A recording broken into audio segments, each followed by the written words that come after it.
G20 summit Delhi में हो रहा है, मगर इसमें आईएएस, आईपीएस और आईएफएस अधिकारियों की क्या भूमिका है। 0 से लेकर 100 तक आईएएस अधिकारी जमीनी स्तर पर प्लान को इंप्लीमेंट करते हैं, दानिश अधिकारी प्लान को इंप्लीमेंट करते हैं। आईएफएस अधिकारी ये बताते हैं कि अलग अलग देशों के जो हेड्स ऑफ द स्टेट्स हैं, जो उनके अधिकारी हैं, उनका प्रोटोकॉल क्या है, क्या उनकी लाइकिंग्स है, क्या उनकी डिसलाइकिंग्स है। हर जगह जो भी G20 के इवेंट हुए उसमें एमईए इन्वॉल्व रहा है, और अगर एमईए इन्वॉल्व है तो आप समझ लीजिए कि आईएफएस ऑफिसर्स की इन्वॉल्वमेंट सबसे ज्यादा है। तो सबसे ज्यादा जो है आईएफएस ऑफिसर्स सारा कुछ बताएंगे कि किस तरह की रिक्वायरमेंट्स हैं। जिला प्रशासन जो कि एक आईएएस अफसर चलाता है वो उसको इंप्लीमेंट करने में मदद करेगा।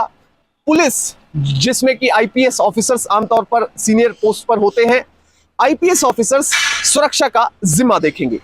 हर हेड ऑफ द स्टेट के साथ एक प्रोटोकॉल ऑफिसर होगा, एक लाइजन ऑफिसर होगा जो कि लगातार उनका ध्यान रखेगा। अगर वो उन्हें कोई भी प्रॉब्लम आती है तो उसको भी सुनेगा और उसको साथ के साथ सॉल्व करवाएगा। जो सफाई करने वाली मशीनें हैं, जैसे मैकेनाइज्ड रोड स्वीपिंग मशीन है, वो मंगवाई गई, अलग अलग जगह पर वो काम कर रही थी, मगर उनके साथ आईएएस अधिकारी की ड्यूटी लगाई गई, दानिश अधिकारियों की ड्यूटी लगाई गई कि अगर कहीं पर सफाई सही से नहीं हो रही है तो लोगों के साथ इनके लगे रहो और अच्छे से जो है काम करवाओ, और अगर कहीं पर कमी है तो शाम को आकर आप रिपोर्ट दीजिए। जय हिंद। दिल्ली में G20 समिट हो रहा है 9 और 10 सितंबर को।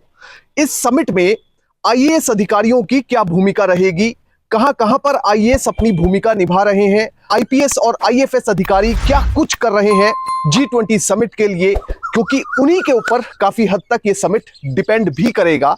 इसलिए आज उनकी भूमिका के ऊपर मैं बात करूंगा। सबसे पहले आपको बताऊं, 9 और 10 तारीख को यह समिट भारत की अध्यक्षता में हो रहा है। इसका एजेंडा है इकोनॉमिक कोऑपरेशन और फाइनेंशियल स्टेबिलिटी। अब यहां पर जो आईएएस की भूमिका है वो शुरू हो जाती है शेरपा से।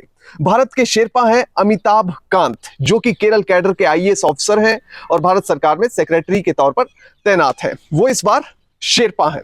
वो कोविड-19 के दौरान भी एम्पावर्ड ग्रुप 3 का हिस्सा रहे हैं और काफी समझदार, प्रूडेंट ऑफिसर माने जाते हैं। अब 2 तरह की चर्चाएं G20 में होती हैं, एक होती है फाइनेंशियल चर्चा और दूसरी होती है शेरपा ट्रैक।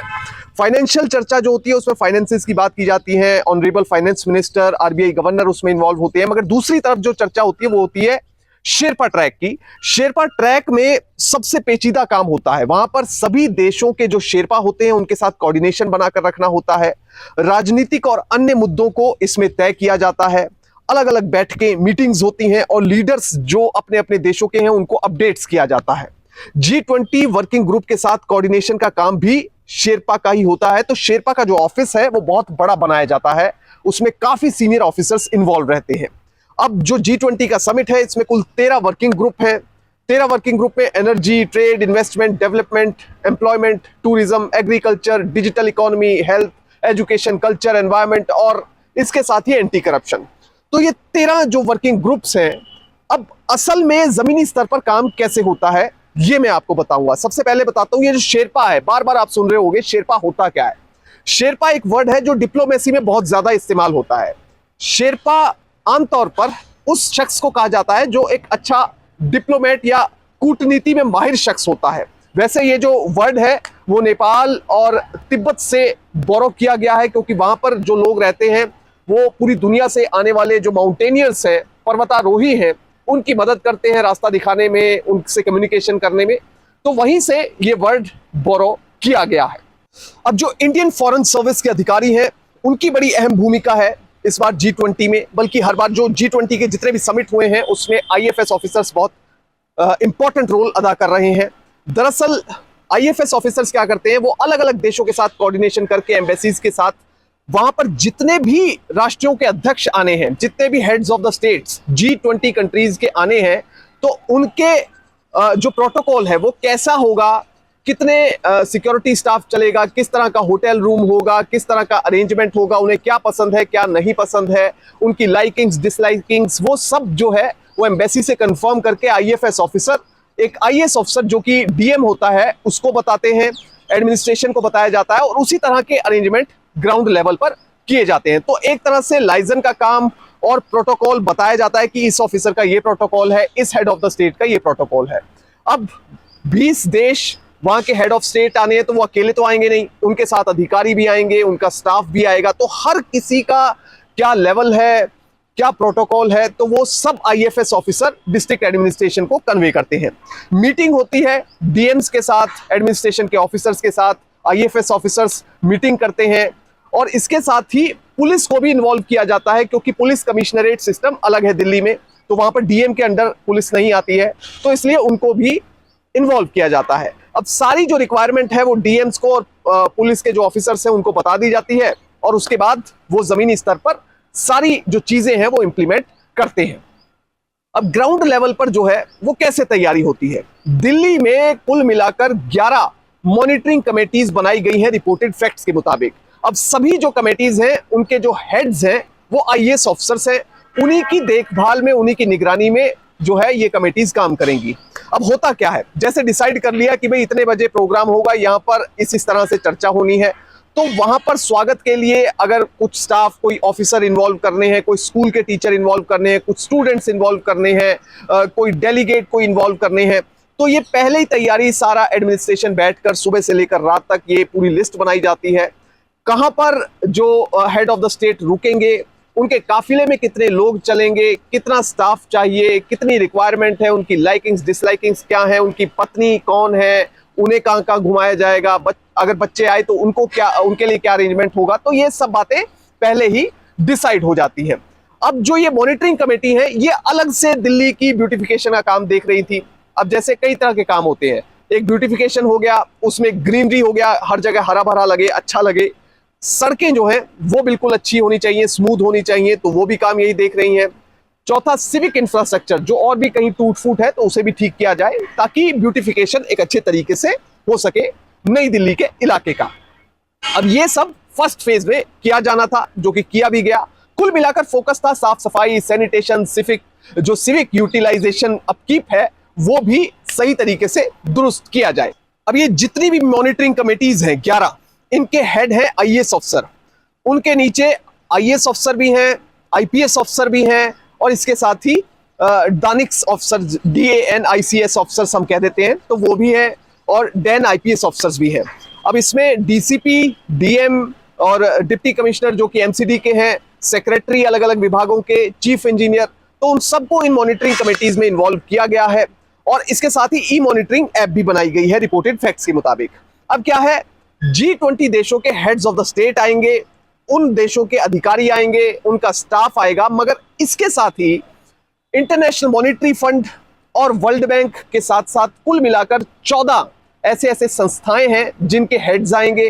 तो उनका रहने का क्या अरेंजमेंट होगा, क्या प्रोटोकॉल होगा, वो सब जो है वो आईएफएस ऑफिसर पहले ही कन्वे कर देते हैं। नॉर्मली होता ये है, जो आईएफएस ऑफिसर दिल्ली में काम कर रहे हैं और अलग अलग उन सबको इतने बड़े इवेंट्स के लिए इकट्ठा कर लिया जाता है। अब जैसे 20 देशों के हेड ऑफ द स्टेट आने हैं, तो 20 देशों से, जो कि रिपोर्टेड फैक्ट्स के मुताबिक बताया भी गया है कि अलग अलग देशों से अपने एम्बेसीज में जो ऑफिसर्स हैं आईएफएस, उन्हें बुला लिया जाता है, क्योंकि उन आईएफएस ऑफिसर्स को उस देश के हेड ऑफ द स्टेट और उस देश के अधिकारियों का पता रहता है, उनकी लाइकिंग्स डिसलाइकिंग्स पता रहती हैं, प्रोटोकॉल पता रहता है, कुछ हद तक वो भाषा भी जानते हैं, कल्चर भी जानते हैं, तो वो इसलिए काफी हद तक मदद करते हैं देश में उनको अच्छे से कोई प्रॉब्लम ना आए, उनको एकोमोडेट करने में। तो यहां पर बाहर के जो ऑफिसर्स हैं आईएफएस, उन्हें भी बुला के इन्वॉल्व किया गया है।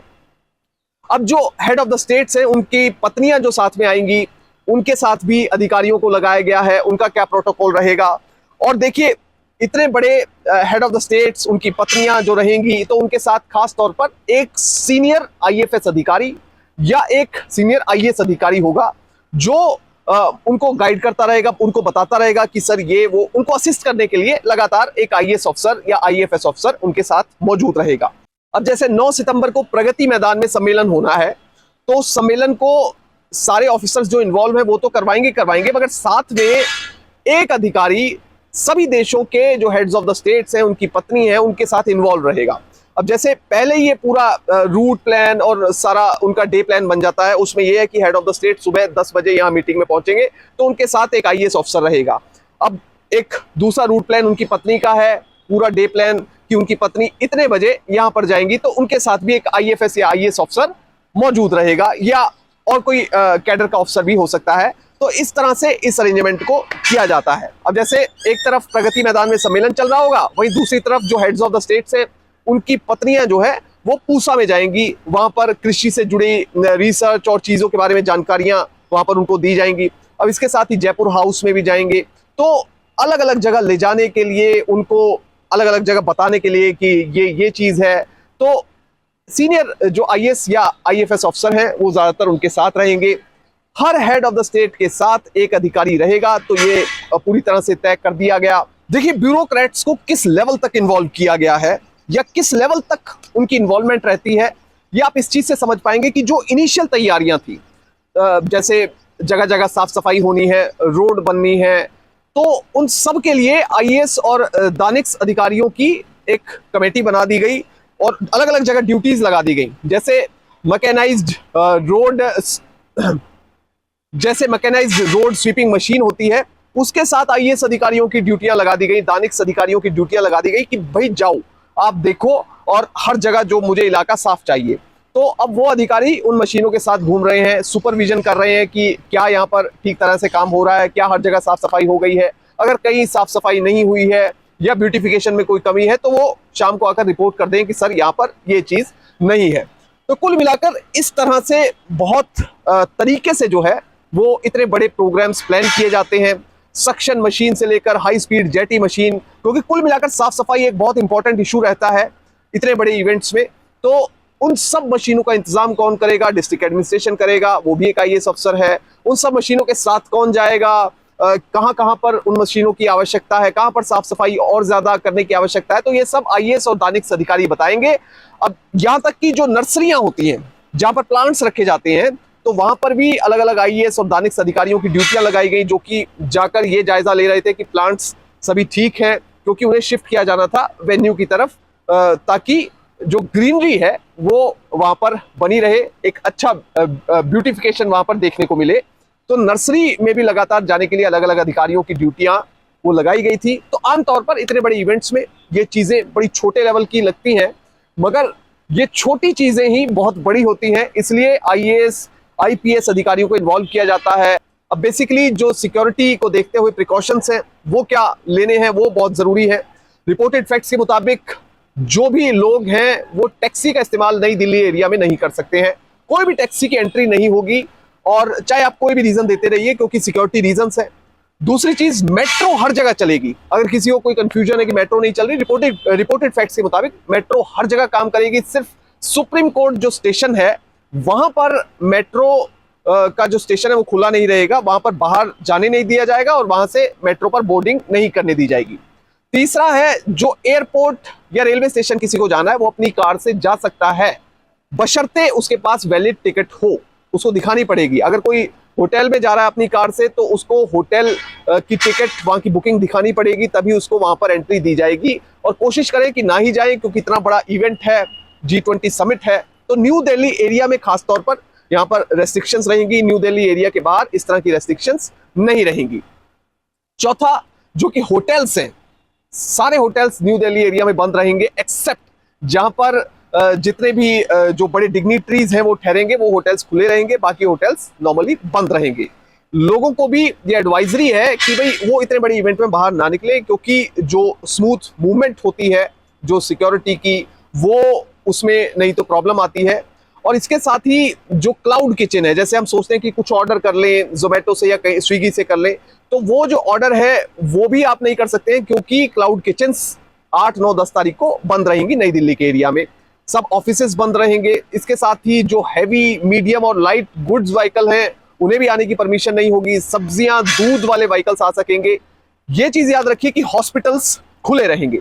अब देखिए, ये जो इतनी माथापच्ची है 0 से लेके 100 तक कि कौन कौन आएगा, किस तरह का अरेंजमेंट होगा, सिक्योरिटी के एंगल से कौन दिल्ली में एंटर करेगा, नई दिल्ली एरिया में कौन एंटर नहीं करेगा, मेट्रो खुली रहेगी नहीं रहेगी, और सुरक्षा जो है वो बड़ी बड़ी इमारतों के ऊपर स्नाइपर्स तैनात रहेंगे, हर जगह पुलिस चप्पे पर तैनात रहेगी, हर हेड ऑफ द स्टेट अधिकारी के साथ एक प्रोटोकॉल ऑफिसर होगा। तो ये सब चीजें जो है ये बहुत ज्यादा टाइम कंज्यूमिंग होती हैं, और ये पूरी टाइम कंज्यूमिंग प्रोसेस को कंप्लीट करने के बाद G20 जैसा समिट ऑर्गेनाइज करवाया जा सकता है। मैंने खुद भी देखा है कि G20 में जो लाइजन अफसर हैं अलग अलग जगह, अलग अलग स्टेट्स में, कई पुलिस के अफसर डीआईजी लेवल के, आईजी लेवल के, वो लाइजन अफसर बनाए गए।